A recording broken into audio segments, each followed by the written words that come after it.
Welcome back to Grizz Vision here on Grizz TV. My name is Neal Ruhl. We're here with Greg Kampe. And Coach, a couple holes in your coaching staff have now been filled. You got some top-level recruiting as well as some high-level coaches. Yeah, I'm really, really happy and excited. You know, we took a big hit in losing Sadie Washington. And Dion, even though he was here for a year, he and I got to be very close and really loved Dion. I thought he brought a lot to the table, man, with his experience and having been a head coach. And one of the reasons I went the way I did this time is because I really, really appreciated what Dion brought with that head coaching experience. So when you lose that, to be able to come up with what we came up with is I'm really, really excited. I'll talk about Dan first. You know, Dan and I played together in college, so we've known each other. We've been close friends, and when you in this business during the seasons, you go back and forth with each other. He's been a head coach at 5 different places. He's been to NCAA tournaments. He's been an assistant in the SEC at Arkansas. He's been an assistant at Alabama. He knows everybody in the business. He's been around. He's actually a year older than I am.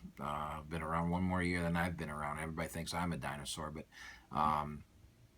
to bring that type of experience in, he's been a coach of the year in his conference on 5 different occasions. He can recruit nationally, which is a big deal for me. And that, he's been in the South recently for maybe the last 15 years or so. He's been down in the South, so he's got tremendous contacts. He's got contacts in Chicago. It just opens up our recruiting. And he knows me. He knows how I do things. We've talked so many times for years and years, and tweaking offenses and that. So there's going to be, it's seamless to transition from Sadie as an associate head coach to Dan. Now we move on to Cornell. Basically, he's a guy that could be an associate head coach too. He's at that high level. He's almost legendary in the Detroit area. People know of him. Everybody knows Cornell man.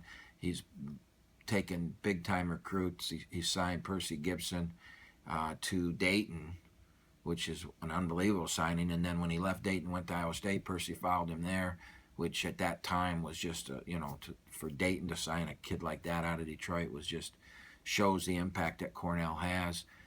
He's got Monte Morris, one of the best point guards in the country, to leave Flint and go to Iowa State. So he's very powerful in recruiting, but what he probably doesn't get as much credit for is his knowledge of the game. Cornell's a very, very intelligent young man, knows the game extremely well. Our bench has got now unbelievable experience, unbelievable amount of knowledge, coached games, wins, tournament appearances. The recruits and the kids that come play at Oakland are going to be associated or surrounded by an unbelievable staff, and you add Drew Valentine to that with what he's done and his enthusiasm and that this is really a staff that I don't think you see very often at the Horizon League level. And Coach, when you look at it too, you go across the board, and you alluded to the fact a little bit. You have that mixture of everything, the experience, the rising star, as you said, and Drew Valentine. I mean, across the board, this is a well-rounded coaching staff.